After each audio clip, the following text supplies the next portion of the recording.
नमस्कार दोस्तों, त्रिज्या व्यास यूट्यूब चैनल पे आप सभी का हार्दिक स्वागत है। दोस्तों, ये हमारा 5वां एपिसोड है जिसमें हम जान रहे हैं महाभारत 1988 सीरियल जो बी.आर. चोपड़ा प्रोडक्शन के अंडर तैयार हुई थी, उसके बारे में बिहाइंड द सीन्स, उसके बारे में कुछ रोचक तथ्य, उसके बारे में कुछ इंटरेस्टिंग ट्रिवियाज जिसमें बहुत सारे इंटरेस्टिंग इन्फॉर्मेशन है जिसे जानकर एक अलग लेवल का मज़ा आपको आएगा। तो अब तक के 4 एपिसोड्स में हमने जाना इस सीरियल के बारे में, इसके प्रोडक्शन के बारे में, pre production, behind the scenes, उनकी प्रिपरेशन कैसी थी, रिसर्च कैसी थी, राइटिंग, म्यूज़िक, डायरेक्शन, इसके साथ साथ नरेशन कैसे था। फिर सेकंड एपिसोड से हमने जानना शुरू किया भीष्म पितामह जी का रोल कैसे मुकेश खन्ना जी को मिला, द्रोणाचार्य जी का रोल कैसे सुरेंद्र पाल जी को मिला, देन युधिष्ठिर, संजय, इनके रोल में कैसे गजेंद्र चौहान और ललित तिवारी जी उन्होंने ये रोल निभाए। फिर थर्ड एपिसोड में हमने जाना दुर्योधन और भीम के बारे में, जिनके रोल पुनीत इस्सर और प्रवीण कुमार सोपती जी ने निभाए थे। फिर अर्जुन और कर्ण के रोल में कैसे फिरोज़ खान और पंकज धीर जी ने बहुत ही अच्छा काम किया था। लास्ट एपिसोड में हमने लगभग 5 से 7 कलाकारों के बारे में जाना था, जिसमें सबसे पहले थे मामा शकुनी। जी हाँ दोस्तों, मामा श्री शकुनी, जिनका रोल गुफी पेंटल जी ने किया था। गुफी पेंटल जी एक्चुअली बी.आर. चोपड़ा स्टूडियो में प्रोडक्शन डिज़ाइनिंग और कास्टिंग डायरेक्टर का भार संभाल रहे थे। तो एक्सीडेंटली उन्हें जो रिक्वायरमेंट थी एज़ पर मामा शकुनी के जो भी कुछ अंगभूत जो गुण थे, कला गुण थे, उन हिसाब से गुफी पेंटल जी उसमें बराबर मैच कर रहे थे। तो बी.आर. चोपड़ा जी और रवि चोपड़ा जी ने खुद ही डिसाइड किया था कि मामा श्री शकुनी जी का रोल हमारे गुफी पेंटल जी निभाएंगे। तो इस तरह से ये रोल उन्होंने बहुत ही अच्छी तरीके से निभाया और उसे एक अच्छा सा न्याय दिया। फिर हमने जाना द्रौपदी जी का रोल रूपा गांगुली ने निभाया, बहुत ही अच्छी तरीके से। इंटेंस रोल था वो। Again one of the intense role was Abhimanyu, जो मास्टर मयूर ने निभाया था। अभिमन्यु का वध one of the greatest tragedy during the war sequences, जिसमें ऐसा कहा जाता है कि ऐसी जो डेथ है, ऐसा जो मृत्यु है, ऐसी जो वीर गति है, वो कुछ चुनिंदा योद्धाओं को ही मिलती है, जो इतने अलग लेवल का जो शौर्य है, अविस्मरणीय शौर्य है, वो दिखाकर जिनको वीर गति प्राप्त होती है, उस तरह का उनका वो ऑरा था। तो Abhimanyu was one of the intense role, जो 13th day of the battle था, जिसमें वो जो दुखद घटना हुई थी उसके बारे में वो रोल था। फिर हमने जाना धृतराष्ट्र जी और गंगा जी के बारे में, माता गंगा जी के बारे में। वो रोल कैसे गिरिजा शंकर और किरण जुनेजा ने किए थे। बुनियाद सीरियल के थ्रू दोनों की काफ़ी पहचान थी प्रेक्षक वर्ग में, तो वो भी उन्होंने भी अपने अभिनय का जौहर इसमें दिखाया। फिर थे हमारे शंतनु और भरत, दोनों चक्रवर्ती महाराज थे। शंतनु के रोल में अपना हुनर दिखाया था ऋषभ शुक्ला जी ने, और राजा भरत के रोल में थे the only film star, the only established film star of Hindi film industry, mister Raj Babbar, जिन्होंने रोल किया था। ये डेट्स के इशू थे, टाइम का इशू था, इसके लिए किसी बड़े फिल्म एक्टर को ज़्यादा इसमें कास्ट नहीं किया गया था। सिंस राजा भरत का जो रोल था वो 1 या 2 एपिसोड के लिए था, तो उस टाइम फ्रेम के लिए राज बब्बर जी अवेलेबल थे, जिसमें उन्होंने बहुत ही अच्छा काम किया। और फिर ऐसे ही बहुत सारे फिल्म स्टार्स को इन रोल्स के लिए, अलग अलग रोल्स के लिए कंसिडर किया गया था, लेकिन किसी कारणवश वो जम नहीं पाया। और फिर ये जो नए एक्टर्स थे, नए जो उदयोन्मुख जो एक्टर्स जिसे हम कह सकते हैं, उन एक्टर्स ने अपना जलवा इस महाभारत सीरियल में भी खेला। बहुत ही अच्छे रोल्स निभाए, बहुत ही शिद्दत से निभाए, बहुत ही मेहनत लगन से, बहुत ही इंटेंस लेवल से हर एक पात्र ने उसमें काम किया और उस रोल को बहुत ही दिल से निभाया। उसमें बहुत सारी मेहनत, रिसर्च, उनकी खुद की समझबूझ, ये सब इसमें इन्वॉल्व था, सभी एक्टर्स, सभी कास्टिंग एलिमेंट्स का। तो दोस्तों, अब हम जानेंगे, स्पेशल एपिसोड हम करेंगे भगवान श्री कृष्ण जी के कास्टिंग के ऊपर। भगवान श्री कृष्ण जी का रोल जैसा आप सभी जानते हैं नीतीश भारद्वाज जी ने निभाया था, लेकिन ये रोल बहुत ही एंड में इनको मिला, बहुत ही एंड में। He was not the first choice for this role. ये जो रोल था ऑब्वियसली भगवान श्री कृष्ण जी का रोल जो अगर ठीक से ना हो पाता तो पूरी महाभारत की जो घटना है वो गिर सकती थी। जो एक कथा का जो कथन होने वाला था वो उतना उभर नहीं पाता। जैसे और भी कुछ कैरेक्टर्स हैं, पितामह भीष्म हैं, अर्जुन है, वैसे ही भगवान श्री कृष्ण जी का कैरेक्टर, ये कैरेक्टर्स में अगर एक्टर्स का योगदान उतना अच्छा नहीं होता तो दोस्तों ये सीरियल उतनी उभर नहीं पाती। इसके लिए इन कैरेक्टर्स के लिए योग्य अभिनेता चुनना एक बड़ी चुनौती थी। उसमें बहुत सारे परम्यूटेशन कॉम्बिनेशंस भी किए गए, बहुत सारे एक्टर्स को टटोला गया, कंसिडर किया गया, उनके ऑडिशंस लिए गए, बहुत कुछ इसमें किया गया और एंड में वो रोल्स आखिर में किसे मिले?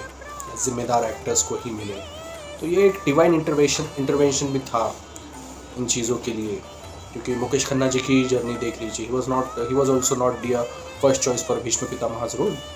ही was first considered for Duryodhana's role, फिर उनको अर्जुन के रोल के लिए कंसिडर किया गया, बाद में कर्ण के रोल के लिए, फिर आचार्य द्रोणाचार्य जी के रोल के लिए कंसिडर किया गया। देन ये 4 रोल के बारे में आप समझ सकते हो कि इन सारे चेंज ओवर्स में एक एक्टर की मानसिकता कैसे बदल सकती है, उसके दिमाग में कितने चेंजेस आ सकते हैं इन रोल के सीरियसनेस के बारे में। देन ही end up finally with Bhishma Pitamah Mukesh Khanna ji, which was a backbone of this serial, or even you can say this epic Mahabharata. He was the backbone, Bhishma Pitamaha ji. So that is how he ended up with his role. Same thing happened with भगवान श्री कृष्ण जी के role में। ये role भी बहुत ही महत्वपूर्ण था। Makers जो थे BR टीम प्रोडक्शन, वो ये नहीं चाहते थे कि ये रोल कहीं फेल हो जाए। इस रोल में जो एक्टर चाहिए था वो उतना कारगर अगर सिद्ध नहीं हो पाता तो ये भगवान श्री कृष्ण जी का रोल भी फेल हो सकता था, क्योंकि इसमें हिंदी की शुद्ध भाषा का प्रयोग तो था ही, लेकिन अपने जो फेशियल एक्सप्रेशन जो है, उनकी जो स्माइल है, वो एक बड़ी बात थी। मतलब भगवान श्री कृष्ण जी के जो डायलॉग्स है सिर्फ डायलॉग्स पे ही निर्भर नहीं थे, उनके जो फेशियल एक्सप्रेशंस थे, उनकी जो स्माइल थी, वही बहुत कुछ कह जाती थी सामने वाले पात्र को। इट वॉज़ नॉट नेसेसरी कि ऑलवेज डायलॉग ही किसी घटना को कथन करे, सिर्फ फेशियल एक्सप्रेशंस और एक स्माइल भी उस घटना को अच्छी तरीके से अधोरेखित करती है। तो ये सभी चीज़ें किसी एक्टर में होना ये बहुत बड़ी बात थी। भगवान श्री कृष्ण जी को किसी ने देखा नहीं फेस टू फेस।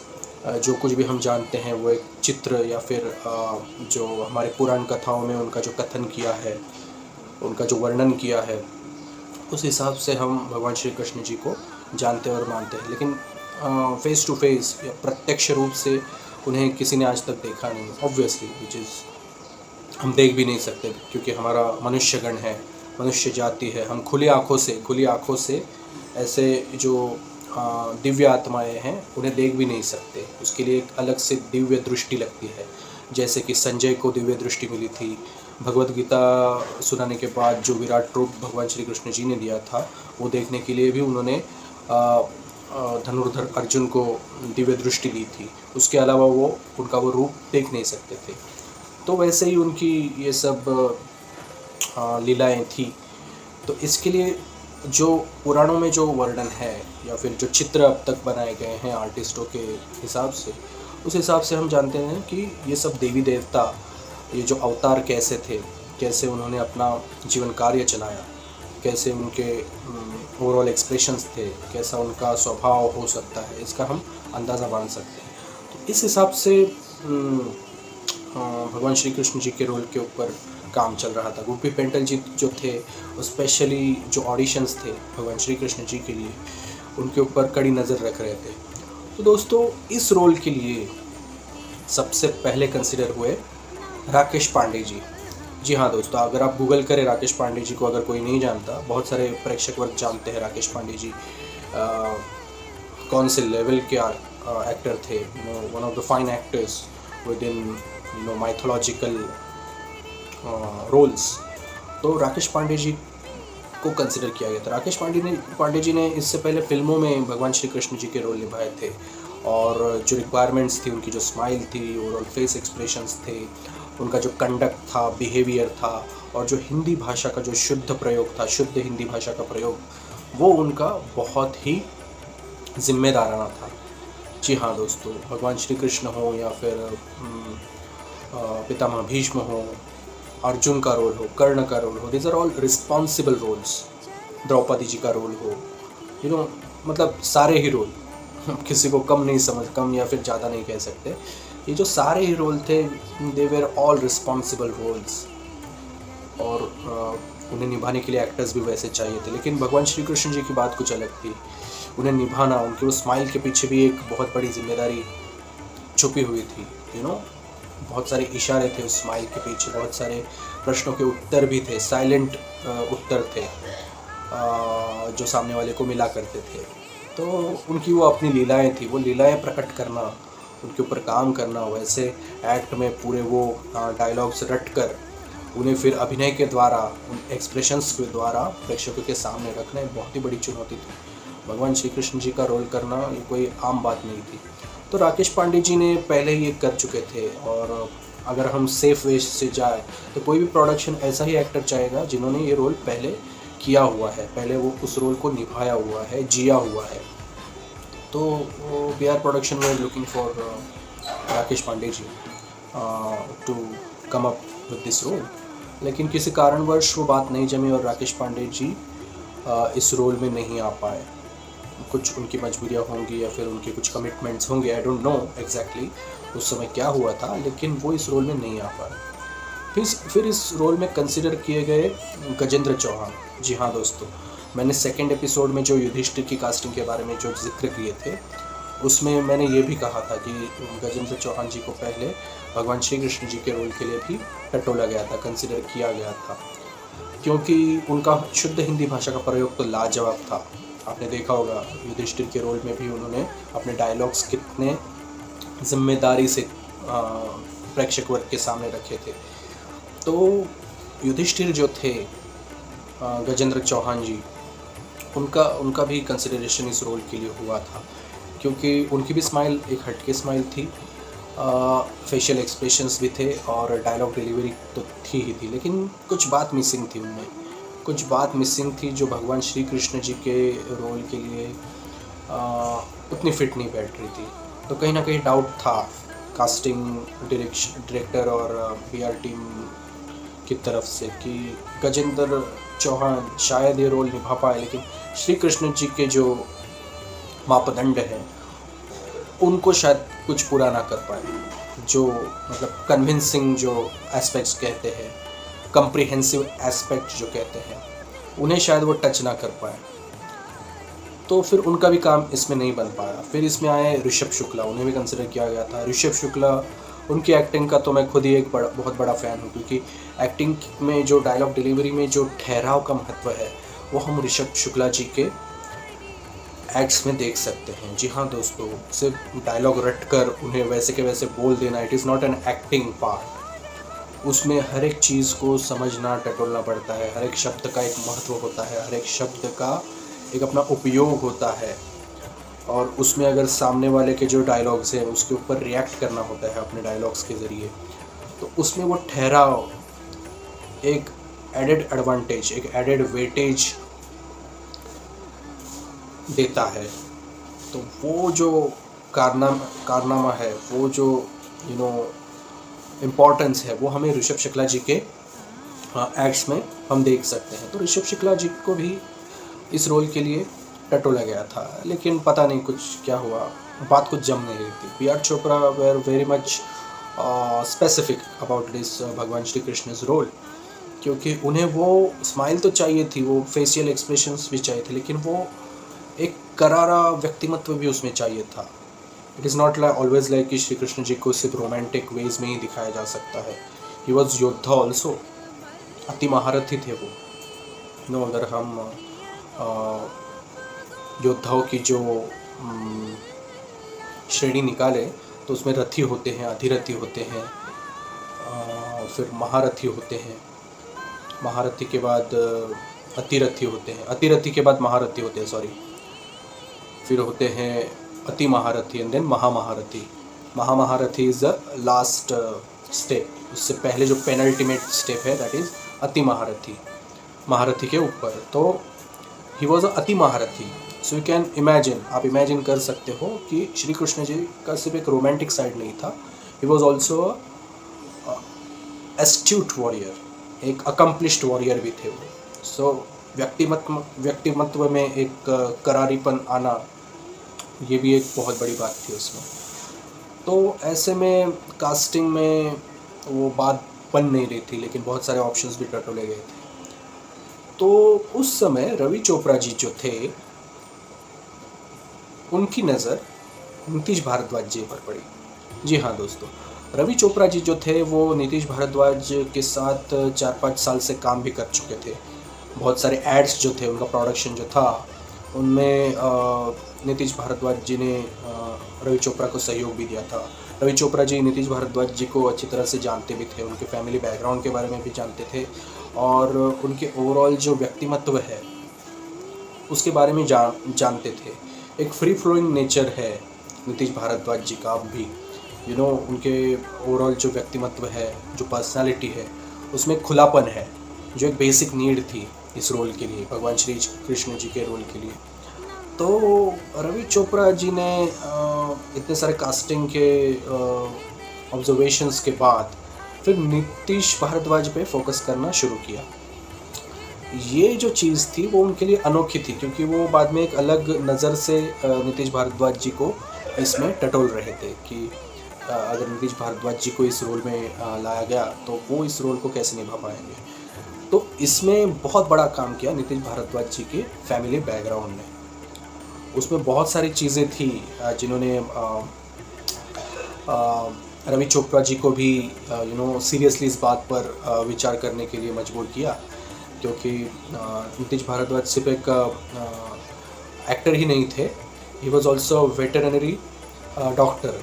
जो जानवरों के जो डॉक्टर होते हैं वो उनकी बेसिक प्रोफाइल थी, एंड उसके बाद वो एक्टिंग फील्ड में आए, एक्टिंग के लगाव के कारण। ये जो प्रोफेशनल्स होते हैं, कॉलेज लेवल पे जो ड्रामास, एक्ट्स और प्लेज होते हैं, उनमें रुचि आने के कारण फिर वो अपनी फील्ड बदल के फिर फाइनली अभिनय के क्षेत्र से जुड़ जाते हैं। बहुत सारों की स्टोरी ऐसे ही है, जो थे अलग प्रोफेशंस में, लेकिन कॉलेज लेवल पे जो ड्रामाज, एक्ट्स, प्लेज हुआ करते थे, उनमें अपना पार्टिसिपेशन के वक्त उन्हें वो एहसास हुआ कि हमें भी एक्टिंग की कुछ कलाएँ हैं और हम इसे न्याय दे सकते हैं। तो उस हिसाब से वो आगे बढ़ के उन्होंने अपना योगदान एक्टिंग करियर में दिया। So Nitish Bhardwaj was also having the same story. He was the veterinary doctor, जानवरों के डॉक्टर थे, और वो अपने फील्ड में भी बहुत अच्छा काम कर रहे थे। लेकिन अभिनय का जो उनका जो अलग साइड था, उनके जो कलाभूत अंगभूत जो कलाएँ थी, कलागुण थे, वो उन्हें इस फील्ड में लाई। जी हाँ दोस्तों, एक एक्टर को, एक अभिनेता को हम कला से दूर नहीं रख सकते, वो बेचैन हो जाता है। तो उस हिसाब से वो बेचैनी जो थी वो उन्हें इस फील्ड में लेकर आई। तो रवि चोपड़ा जी उन्हें बहुत सालों से जानते थे, उनके ओवरऑल व्यक्तित्व को जानते थे, उनके फैमिली बैकग्राउंड को जानते थे। तो दोस्तों इस हिसाब से रवि चोपड़ा जी नीतीश भारद्वाज जी को इस रोल के लिए ऑब्जर्व कर रहे थे। उन्होंने स्लोली ये जाना कि जो स्माइल वो देखना चाहते हैं भगवान श्री कृष्ण जी के रूप में, वो स्माइल जो है वो नेचुरली नीतीश भारद्वाज जी के चेहरे पर है। और जैसे उनके फेशियल एक्सप्रेशंस आते हैं किसी भी घटना के बारे में रिएक्शन देने के बाद, वो एक सहज सुलभ और नटखट, जी हाँ दोस्तों, जो फेशियल एक्सप्रेशंस भगवान श्री कृष्ण जी के रूप में हम देखना चाहते हैं, उसमें नटखट लीलाएं भी बहुत थी। तो वो नटखटपन जो था वो उनके फेशियल एक्सप्रेशंस में था, वो दिखता था, और उनके स्माइल में भी वैसी बात थी। तो धीरे धीरे ये ऑब्जर्व करने के बाद रवि चोपड़ा जी कन्विंस हो गए कि नीतीश भारद्वाज जी ये रोल के लिए शायद फिट हो सकते हैं।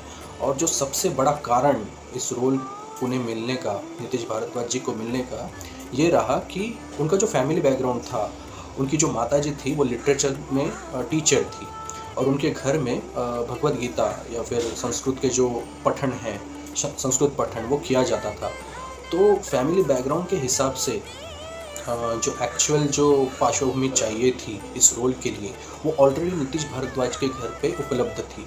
उनका शुद्ध हिंदी भाषा का उच्चार तो उल्लेखनीय था ही, लेकिन ये जो संस्कृत बैकग्राउंड था, संस्कृत के श्लोक, उनकी जो पार्श्वभूमि है, पुराणों का कथन, उनका अर्थ, उनका संस्कृत में हर एक श्लोक का कथन, ये जो सारे कथन और वर्णन थे वो उनके बाल्यावस्था से उनके घर में किया जाता था। वैसे संस्कार उनके घर में पहले से ही मौजूद थे। तो रवि चोपड़ा जी ने जैसे जैसे उनके बारे में इंफॉर्मेशन इकट्ठा की तो उन्हें ये चीज़ें पता चली कि he is having a strong background with in Sanskrit literature. वो संस्कार उनके साथ पहले से ही मौजूद हैं। तो बेसिकली ये जो ऑडिशंस हुए थे उन्होंने फिर ये सब चीज़ें ध्यान में रख कर उनकी जो स्माइल है, उनकी जो नटखटपन है, उनके जो एक्सप्रेशंस में, और उनका जो स्ट्रॉन्ग बैकग्राउंड है इस संस्कृत लिटरेचर, बिकॉज बाकी के जो एक्टर्स हैं उनके लिए सिर्फ शुद्ध हिंदी भाषा का ही प्रयोग होना काफ़ी था, लेकिन भगवान श्री कृष्ण जी के रूप में आपको संस्कृत पठन भी उतना ही इम्पॉर्टेंट होता है, क्योंकि जो भगवद गीता के जो एपिसोड्स है from 72nd episode to 75th episode there is a Gita पठन। भगवद गीता का जो वर्णन है, जो श्री कृष्ण जी भगवद गीता जो धनुर्धर अर्जुन को सुनाते हैं बीच कुरुक्षेत्र के रणभूमि पर, और फिर बाद में गीता पठन हो जाने के बाद अपना विश्व रूप जो उन्हें दिखाते हैं दिव्य दृष्टि देकर, तो उन सब चीज़ों के लिए संस्कृत कथन होना आवश्यक था। और वो एक एस्टैब्लिश एक्टर या फिर कोई उस बैकग्राउंड वाला आदमी ही निभा सकता था। तो rather than looking for establish actor like Rakesh Pandey या फिर गजेंद्र चौहान या फिर इवन ऋषभ शुक्ला, उनमें ये कमियां नज़र आ रही थी कि कहीं ना कहीं वो पर्सनैलिटी मैच नहीं कर रही थी, कहीं ना कहीं वो संस्कृत पठन या फिर नटखटपन या फिर स्माइल में जो बात हो, कुछ कैरेक्टर्स ऐसे ही होते हैं जिन्हें सिर्फ अपीयरेंस से ही हम अपने आप से जोड़ लेते हैं। तो भगवान श्री कृष्ण जी का कैरेक्टर भी वैसे ही था। तो ये सब चीज़ें जो थी वो बाकी के एक्टर्स में कहीं ना कहीं उनमें कमियां पा रहे थे BR टीम, लेकिन रवि चोपड़ा जी को इन सारी चीज़ों का जो भंडार था वो नीतीश भारद्वाज में दिख रहा था। तो उन्होंने फाइनली BR चोपड़ा और उनकी टीम को कन्विंस किया कि we should take an audition of Nitish Bhardwaj ji for this role. उससे पहले इंटरेस्टिंग चीज़ें ये थी कि विदुर का जो रोल था, विदुर जी हाँ, जो महामंत्री थे हस्तिनापुर के, और धृतराष्ट्र और पांडु के जो तीसरे भाई थे विदुर, जो दासी पुत्र थे, अंबिका और अंबालिका, ये जो 3 बहनें थी उसमें से जो अंबिका और अंबालिका थी, और उनसे हस्तिनापुर को धृतराष्ट्र और पांडु ये पुत्र पैदा हुए। बाद में इसमें व्यास मुनि का बहुत ही बड़ा हाथ था, और डर के कारण फिर जो तीसरी बार जाना था तो अंबिका और अंबालिका ने दासी को भेजा, तो दासी के ज़रिए फिर विदुर पैदा हुए।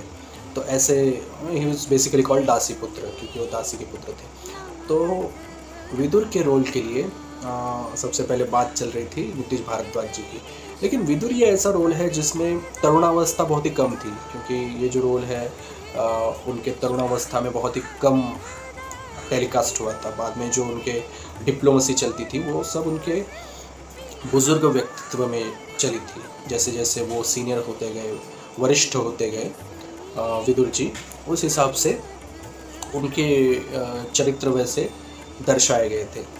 तो उस समय नीतीश भारद्वाज जी को उनके ओवरऑल सलाहियतें जो थी, उनके जो अंगभूत गुण थे, उनके जो कला गुण थे, उनके जो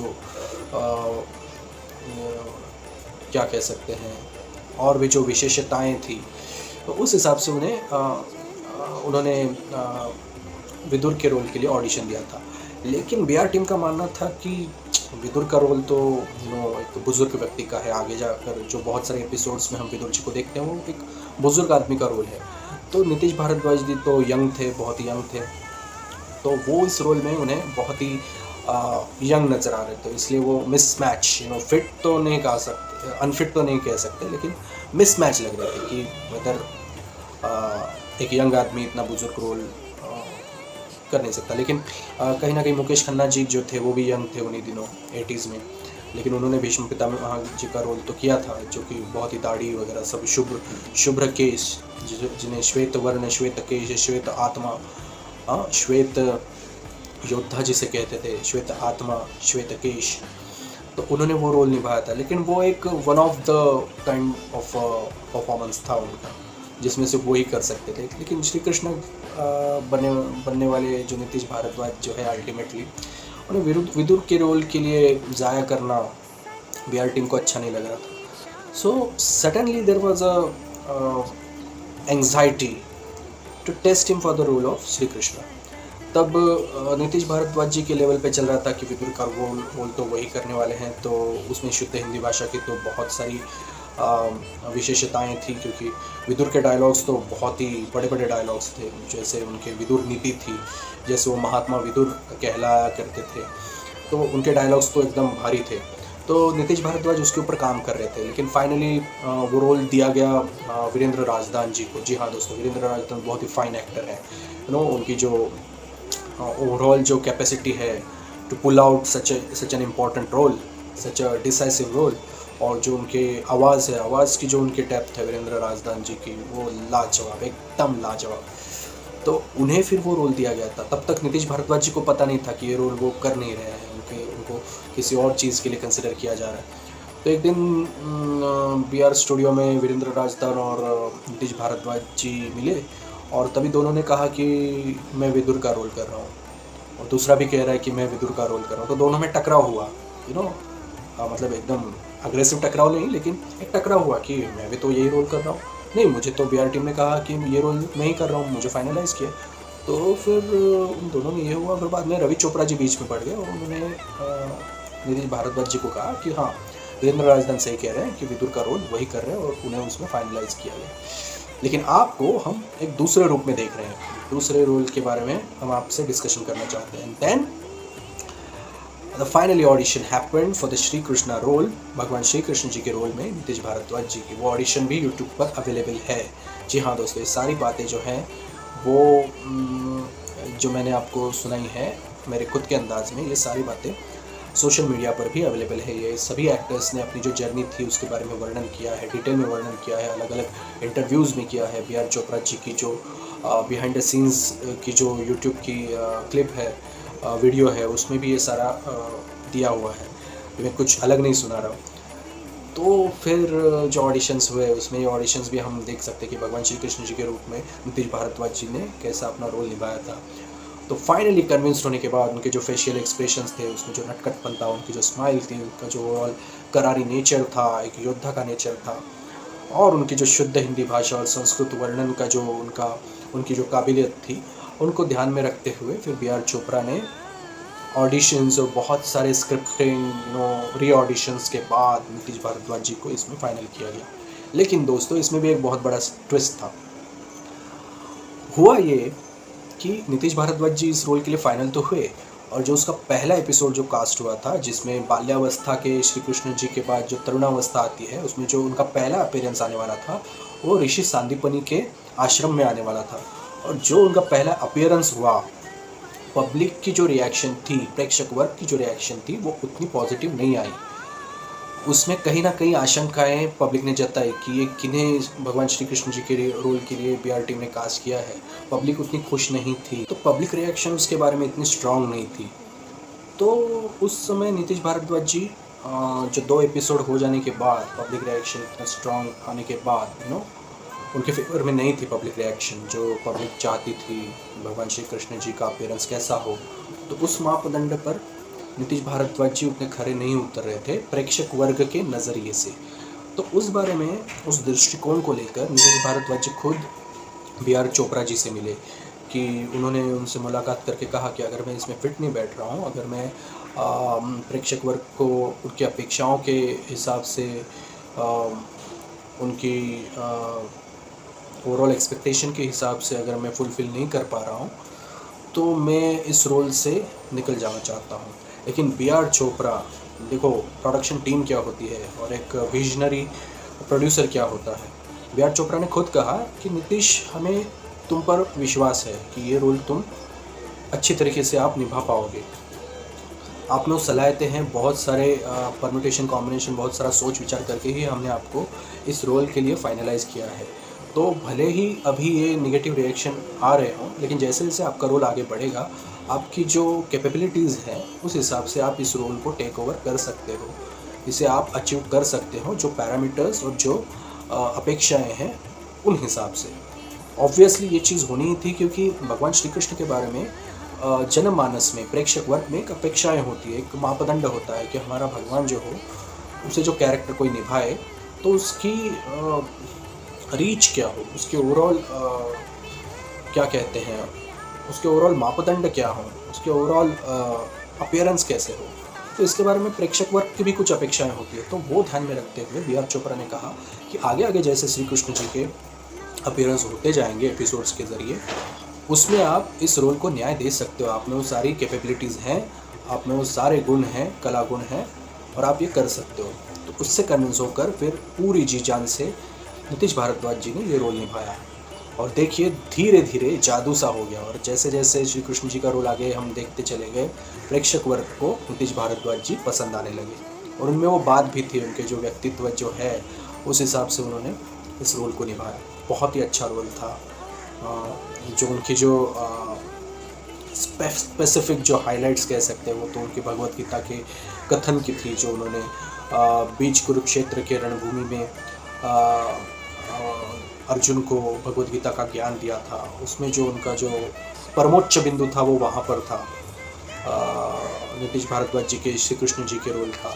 फिर युद्ध में जो भगवान श्री कृष्ण जी का जो योगदान था, जैसे उन्होंने पांडवों को संवारा, वो तो सब देखना, उनकी लीलाएं देखना तो एक बहुत ही सुखद अनुभव था, बहुत ही अलग अनुभव था। लेकिन जो उनका जो अपीयरेंस हुआ था from 25th episode till the last 94th episode, जो महाभारत की आखिरी फ्रेम थी, वो उनके ऐसे रूप में फिनिश हुई थी, आशीर्वाद देते हुए। जब भीष्म पितामह जी का निधन हुआ इच्छा मृत्यु के उनके वरदान के रूप में, तो जो लास्ट फ्रेम जो आती है वो भगवान श्री कृष्ण जी के आशीर्वाद के रूप में हम देखते हैं। So from his first appearance to the last episode, Nitish Bhardwaj ji का जलवा हमने उस एपिसोड में देखा। तो दोस्तों ये थी सारी बातें। हमें लगता है कि वो रोल बहुत ही उन्होंने बखूबी से निभाया, लेकिन उनको भी बहुत सारे हर्डल्स पार करने पड़े, बहुत सारे निगेटिव चीज़ों का सामना करना पड़ा। उन चीज़ों को पार करके, उसके ऊपर सॉल्यूशन ढूंढ के, उनके ऊपर काम करके ही उन्होंने अपनी जो बेसिक चीज़ें थी वो कवर की, और एक एक्सेलेंस और आउटस्टैंडिंगनेस जो है वो अचीव की इन रोल्स के हिसाब से। तो दोस्तों ये थी भगवान श्री कृष्ण और महात्मा विदुर के बारे में। हमने इसके बारे में बहुत डिटेल में जाना है। उसके अलावा अगर हम देखें तो बहुत सारे एक्टर्स थे, उन्होंने इसमें ड्यूअल रोल किए थे, या दो रोल एक साथ किए थे, या फिर कई रोल एक साथ किए थे। उसमें से बहुत से जूनियर आर्टिस्ट भी थे जिनको हम ऋषि या फिर ब्राह्मण के रोल में देखा इस महाभारत सीरियल में, और साथ ही साथ में उन्हें क्षत्रिय के रोल में भी देखा जब एक्चुअली युद्ध शुरू हुआ। तो वैसे बहुत सारे जूनियर आर्टिस्ट भी थे जिन्होंने ऋषि मुनियों का रोल किया था, ब्राह्मण का रोल किया था, और बाद में आगे जाकर किसी सैनिक या फिर किसी महारथी या फिर योद्धा का रोल किया था। तो ऐसे बहुत सारे जूनियर आर्टिस्ट हम देख सकते हैं इस धारावाहिक में। वैसे अगर एक्टर्स की बात करें तो प्रदीप शर्मा करके एक एक्टर थे, प्रदीप शर्मा, उन्होंने जो द्रुपद का रोल है वो निभाया था, और साथ ही साथ उन्होंने साइड बाय साइड जो दुर्वासा मुनि हैं, ऋषि दुर्वासा, उनका रोल किया था। जी हाँ दोस्तों, प्रदीप शर्मा को हम इन डुअल रोल्स में देख सकते हैं, क्लियर कट, जिन्होंने द्रुपद का रोल किया था, काम्पिल्य के राजा द्रुपद, और दुर्वासा ऋषि दुर्वासा, जो जिनके वाणी पर शाप हुआ करता था, it was like short tempered, जो जल्दी से क्रोधित हुआ करते थे। तो वो ऋषि दुर्वासा का रोल प्रदीप शर्मा जी ने निभाया था। फिर जो पेंटल है, गोपी पेंटल जी के छोटे भाई, उन्होंने रोल निभाया था सुदामा का। जी हाँ, श्री कृष्ण जी के जो मित्र हैं सुदामा, उनका रोल उन्होंने किया था। उनका अपीयरेंस सांदीपनी ऋषि के आश्रम में जो इनिशियल जो एपिसोड्स हैं नीतीश भारद्वाज जी के, भगवान श्री कृष्ण जी का जो तरुणावस्था का जो पहला जो अपीयरेंस था, उस एपिसोड में हम सुदामा के रोल में पेंटल जी को देख सकते हैं। साइड बाय साइड आगे चलकर पेंटल जी ने शिखंडी का रोल किया था। जी हाँ दोस्तों, शिखंडी के रोल में जिस योद्धा को हम देखते हैं वो पेंटल ही थे। तो ऐसा डुअल रोल उन्होंने किया था, एक सुदामा का जो बहुत पहले आया था, 25वें एपिसोड में आया था, 25वें एपिसोड के करीब, और बाद में जाकर अराउंड 65 एपिसोड हो जाने के बाद शायद शिखंडी का अपीयरेंस है। तो इन दो रोल्स में हम पेंटल को देख सकते हैं। उसके अलावा जो बहुत सारे एक्टर्स हैं, उन्होंने ये सीरियल हो जाने के बाद, महाभारत सीरियल हो जाने के बाद Chandrakanta, Kanoon, the great Maratha, Zee horror show, ऐसे लेजेंडरी सीरियल्स में भी काम किया था। अगर महाभारत की अगर बात करें तो चंद्रकांता में पंकज धीर जी थे, मुकेश खन्ना जी भी थे, कानून में पंकज धीर में काम किया था, द ग्रेट मराठा में भी काम किया था। द ग्रेट मराठा में एक्चुअली 5 एक्टर्स ने काम किया था। वो थे पंकज धीर जिन्होंने सदाशिवराव भाऊ का रोल किया था, मुकेश खन्ना जिन्होंने इब्राहिम खान गार्दी का रोल किया था, फिर ऋषभ शुक्ला थे जिन्होंने बादशाह आलम का रोल किया था, मुग़ल बादशाह उस वक्त के, फिर तारकेश चौहान थे जिन्होंने पांडु का रोल किया था महाभारत में। वो एक राजपुताना के राजा के रूप में हम उन्हें द ग्रेट मराठा सीरियल में देख सकते हैं। फिर कपिल कुमार जी थे, कपिल कुमार जिन्होंने शल्य का रोल किया था महाभारत में, उन्होंने एक अंग्रेज़ अफसर का role the great Maratha serial में किया था। तो ऐसे जो एस्टेब्लिश एक्टर बनते चले गए महाभारत सीरियल के बाद, उन्होंने उसके बाद जो 90s में जो सीरियल आई थी, चंद्रकांता हो, कानून हो, द ग्रेट मराठा हो, उन सीरियल्स में उन्होंने अपने अभिनय का बहुत ही गहरा प्रदर्शन किया था, जिम्मेदारी भरा। तो दोस्तों ये थे कुछ ट्रिवियाज, कुछ इंटरेस्टिंग बातें। अगर बाल्यावस्था के रोल के बारे में बात करें तो सुमित राघवन जो अभी एस्टेब्लिश्ड एक्टर है, उन्होंने बाल्यावस्था के सुदामा का रोल किया था महाभारत में। जी हाँ दोस्तों, चेतन हंसराज जो है उन्होंने बाल्यावस्था के बलराम का रोल किया था महाभारत में। जी हाँ दोस्तों, और एक और एक्टर हैं पेंटल, उन्होंने सुदामा का इसमें तरुणावस्था का रोल किया था। अगर बाल्यावस्था की ही बात करें तो जैसे मैंने कहा था भीष्म पितामह के रोल के वक्त कहा था, डब्बू मलिक, उन्होंने देवव्रत का रोल किया था जो भीष्म पितामह की बाल्यावस्था थी। तो देवव्रत के रोल में डब्बू मलिक जी ने काम किया था, जिनका चेहरा जो है मेरे हिसाब से कहीं ना कहीं क्रिकेटर गौतम गंभीर से मिलता है। तो दोस्तों ये थी कुछ इंटरेस्टिंग बातें। होप सो आपको ये सारे एपिसोड्स पसंद आए होंगे। ये महाभारत के बारे में ये आखिरी एपिसोड था, 5वां और आखिरी, जिसमें हमने अब तक के सारे कास्टिंग के बारे में, प्रोडक्शन, राइटिंग, डायरेक्शन से लेकर सारे कास्टिंग, सारे अभिनेताओं के बारे में बात की, जो मेन अभिनेता थे उनके बारे में। तो ये सारी बातें हमने आपके साथ की। इसमें बहुत सारे ट्रिवियाज, इंटरेस्टिंग फैक्ट्स जो सोशल मीडिया पर भी अवेलेबल है, उनको एक साथ समेट कर हमने आपके सामने रखा। ये बहुत ही बिहाइंड द सीन्स की जो बातें हैं बहुत ही इंटरेस्टिंग होती है। तो उस हिसाब से आपका मनोरंजन हुआ होगा, ऐसी हम आशा करते हैं। दोस्तों त्रिज्या व्यास यूट्यूब चैनल के जो वीडियोज़ है वो बाकी विषयों पर भी आपके साथ जुड़ते चले जाएंगे आगे जाकर, और इस यूट्यूब चैनल को आपका योगदान मिले, आपका सहयोग मिले, ऐसी हम आशा करते हैं। इन सारे वीडियोस को लाइक, सब्सक्राइब, कमेंट और शेयर करना ना भूलें। इन वीडियोस से हमें जैसे आपके योगदान के द्वारा हमें बहुत सारा मोटिवेशन मिलता जाएगा, वैसे वैसे हम इंटरेस्टिंग फैक्ट्स, इंटरेस्टिंग इन्फॉर्मेशन आपसे शेयर करते जाएंगे। तो दोस्तों इसी तरह से आप हमें सहयोग दिया करें। ये सारे एपिसोड्स आप बड़े ही चाव से देखें, बड़े ही मनोरंजन से देखें, और हमें ऐसे ही मोटिवेट किया करें। इन सभी वीडियो को देखने के लिए आपको धन्यवाद, ढेर सारा प्यार और ढेर सारी शुभकामनाएं। हमें ऐसे ही सहयोग दिया करें। हमारे चैनल को सब्सक्राइब, लाइक, कमेंट और शेयर कीजिए। अब तक के लिए, तब तक के लिए धन्यवाद और विदा लेते हैं। धन्यवाद।